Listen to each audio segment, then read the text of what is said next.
Welcome to the Stories in EDU podcast, the show where we talk with real educators and hear their powerful impact. Their stories will grab you, inspire you, and show you the reach of the work we do. And now, the Bretzman Group presents your hosts, Josh Gauthier.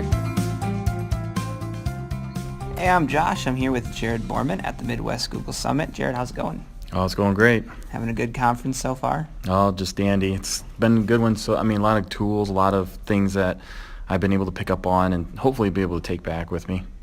So we talked earlier in the conference and you mentioned that you were a pure learner at this conference. So, a lot of times you probably go and are presenting. How do you approach a conference differently when you're not preparing for a presentation?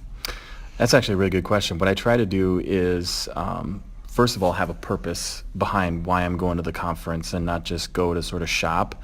I kind of use an analogy when it comes to learning for adults is, are you shopping or are you buying? And I want to be in that buying phase. I want to have a good idea as to what it is that I want to bring back. And then when I go into the conference, I'm looking for those particular kind of sessions. So for me, it was anything along the lines of some Google scripting. I was kind of hoping to maybe see if there was a session or two on awesome tables so I can maybe pick up a few things there. But, just coming in with a very strong idea versus perusing and shopping like you would at a mall. I want to be like Amazon where I have an idea of what I want and I want to go get it. I really like that analogy. You seem to have a way with that.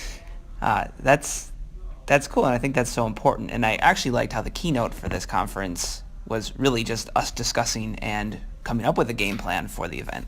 Yeah, I actually really like that format. I know typically when you have a keynote speaker, you come in and you get that inspiration, or there might be some think-abouts that resonate with you that you take back with you. But not having a keynote and instead being put into those sort of immediate collaborative groups around you and having those conversations about real technology integration and how that works with instruction and back in the classroom, and not only that, just being able to connect with the people around you that you may not have connected otherwise. So that was a great activity. I really liked it.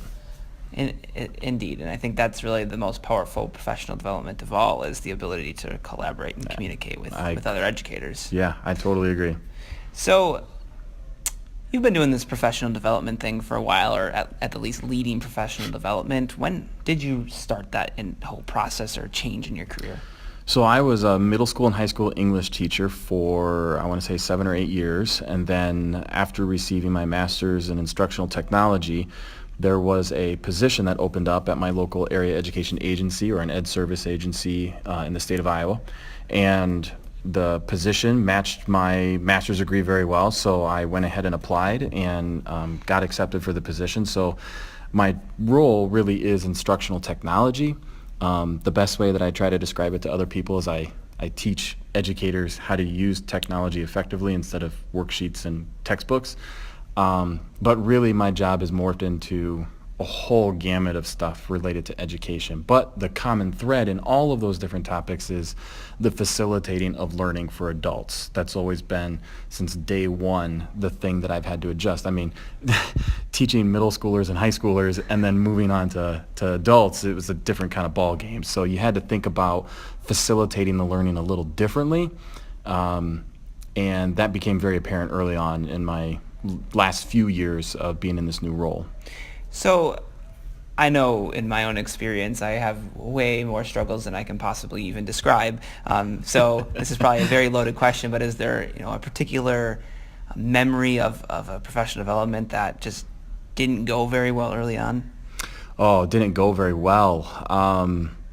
Boy, I do remember going into a school district, and I was doing the large group delivery style, which is, it was a bigger school district, and that's the style that they wanted, even though I kind of had a feeling it may not be the best method, but it was early in my experience, and I thought, okay, let's give it a try. And I actually had a teacher who stood up amongst the 80-some educators that were in the auditorium, and I was down below in front of everybody, and she stood up and said, "Why do we need this technology stuff if I can do what I need to do with my textbook?" And I was really put on the spot, right? Oh my goodness. So I stayed calm, and I just said, okay, well, let's think about this. So I happened to have a couple slides later in what I was presenting on the reverse model of Bloom's taxonomy. And so I pulled that up and I said, okay, well, here's the deal. If our goal as educators is to move students into the upper levels of Bloom's taxonomy more frequently and over the longer course of duration of time, I personally don't know how to do that without the use of technology. I have not been able to do that with a textbook or a packet or a worksheet. The best I can get students is the applying level. I'm not even in the top half yet. So I just said, I'm more than willing to have a conversation with anyone if you want to, but in terms of our goal as educators, I don't know how to do that without technology. So if you can teach me how to do that, I would greatly appreciate it. And every time I bring that up, when an educator kind of points that out, the conversation almost kind of stops, because I can come up with 1,000,001 different examples. And that's why I say it's not coming to a conference like this and taking away tools and thinking this is going to change my life. It's, I have pedagogical needs and I have instructional needs, and these tools are going to allow me to take it to another level and keep it there is the goal. Wow. Yeah, that's an interesting story, and I think anybody who's done professional development has probably had some of those really tense moments with some people who really just aren't quite there yet in terms of getting where that's going. Mm-hmm. So you have a book coming out soon, Mm-hmm. or is out already, Mm-hmm. and the title of that book is called Professionally Driven, correct? Right. Yep. So can you tell us a little bit of what inspired that book? Might not have been that particular story you just told, but where does that book title come from? What made you think? What was the situation? What was the story that, like, I need to write this? Yeah, so the backstory kind of happens, and it kind of stems from that situation too, but the backstory kind of comes back to the fact that I was a part of a school district who couldn't fill the tech coordinator position for that coming year. And so being the new guy at the AEA, they thought, well, maybe you could provide that supplemental support in some fashion, maybe as like on a once a week basis or something like that. So they were about to go one-to-one with 6th through 12th grade with MacBook Airs. And so it's a larger school district and it's a fairly hefty initiative. So I was trying to be supportive in any way I can. And we were at the planning meeting for PD, and specifically these were the tech day PDs, but professional development days nonetheless. And so we were talking about G Suite, we were talking about the learning management system, all those things that you would anticipate needing to be in place when going with a one-to-one. Well, it was the superintendent at the time who, as we were sitting around the table and he was part of the planning, he kind of sat back in his chair as we were putting these things together. And I call it like a la carte PD. It was almost like you had sessions, and those sessions you can pick which one you want to go to, like a mini conference in a sense. You're just in the district, right? So we were setting something up like that, but at the end of it, he kind of sat back in his chair, and I had great conversations with him, but he had this look of, I don't even know how to really describe it. He just kind of looked almost like, he was almost discouraged by what was going on up there on the page, like the plan that we were putting together. And he kind of I wanted to ask him about it, but he kind of beat me to the punch, and he just said, okay, guys, I just need to stop for a second. I understand all these are great, but what do we do about the educators that know how to do all of this already? And it was that question that sparked my thinking about what we've been doing the whole time is planning for training. And really what he was asking for is we need a plan for learning. And that can't be done in an a la carte style PD or anything like that.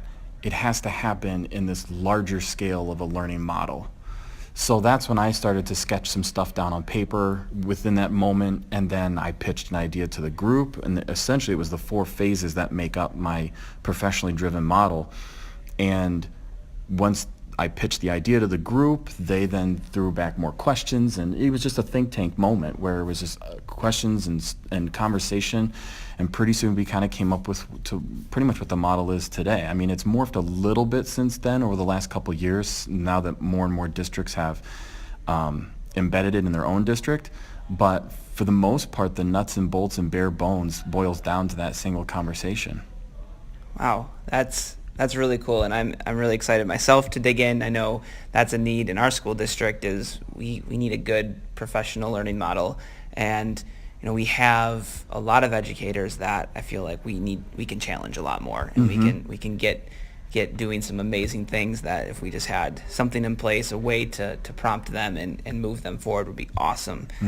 So all really good stuff. So what is your goal then? So you've got this model, you've got this book coming out.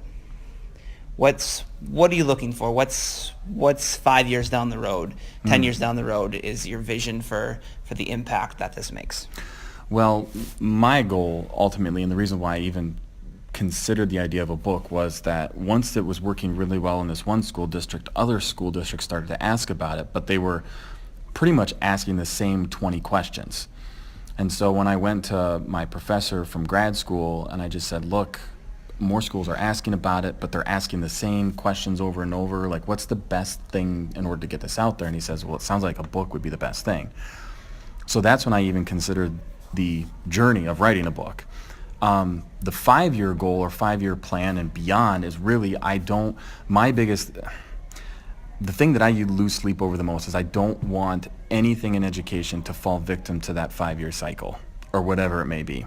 If it truly is sustainable and embedded on an idea that can be sustainable, then it's something that holds itself throughout the duration of time. So in my model in particular, the singular, I use a mountain climbing analogy in my book, and the summit that we label as point B really is positive effect on learner outcomes.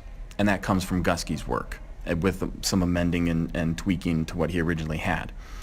But if that's my point B, then the base of the mountain, point A, can be an infinite number of starting places. But within my model, the idea is to do deep self-reflection in order to hone in on the path, like the point A.